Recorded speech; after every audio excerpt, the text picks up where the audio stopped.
ในวันที่ 10 มิถุนายน 2019 นี้เมืองปากซองแขวงแก่นประซักได้จัดพิธีประกาศพนักงานราชการออกพักผ่อนรับเบี้ยบำนาญและแต่งตั้งรักษาการหัวหน้าของการพลังงานและบ่แห่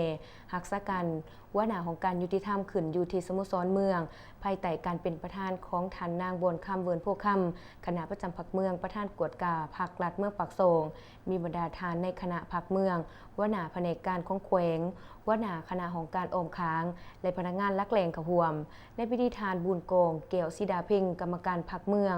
หัวหน้าคณะจัดตั้งเมืองก็ได้ขึ้นพานขอตกลงของทานเจ้าเมืองปากซองมาด้วยการอนุมัติให้พนักงานราชการพักผ่อนรับเบี้ยบำนาญและขอตกลงว่าด้วยการแต่งตั้งรักษาการหัวหน้าของการจำนวนหนึ่งโดยได้ประกาศอนุมัติให้ทานบุญนานหน่วยมุนตรีหัวหน้าของการพลังงานและโบเฮทานคำเบาเวียงสวรรค์หัวหน้าของการยุติธรรมและทานบุญมาสิงหราชพนักงานของการทรัพยากรธรรมศาสตร์และสิ่งแวดล้อมออกพักผ่อนรับเบี้ยบำนาญและได้ประกาศแต่งตั้งทานสำราญศรีหวงศ์เป็นรักษาการหัวหน้าของการพลังงานและโบเฮแต่งตั้งทางบัวจันทร์พรหมจักรเป็นหัวหน้าของการพลังงานและโบเฮทานบุญยอดสง่าเป็นรักษาการหัวหน้าของการยุติธรรมเมืองปากซองโอกาสเดียวกันนี้ท่านนางบนค่ำเวิร์นโพคำคณะประจำพรรคเมืองประธานกวดกาพรรครัฐเมืองปากซองก็ได้ให้เกียรติโอโลมต่อพิธี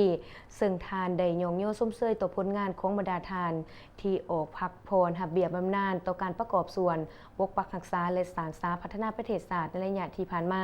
พร้อมเดียวกันทานยังได้เรียกร้องให้ผู้ที่ได้รับการแต่งตั้งจงสืบต่อเอาใจใส่ปฏิบัติหน้าที่เวียกงานของตนให้มีผลสำเร็จเติมอีก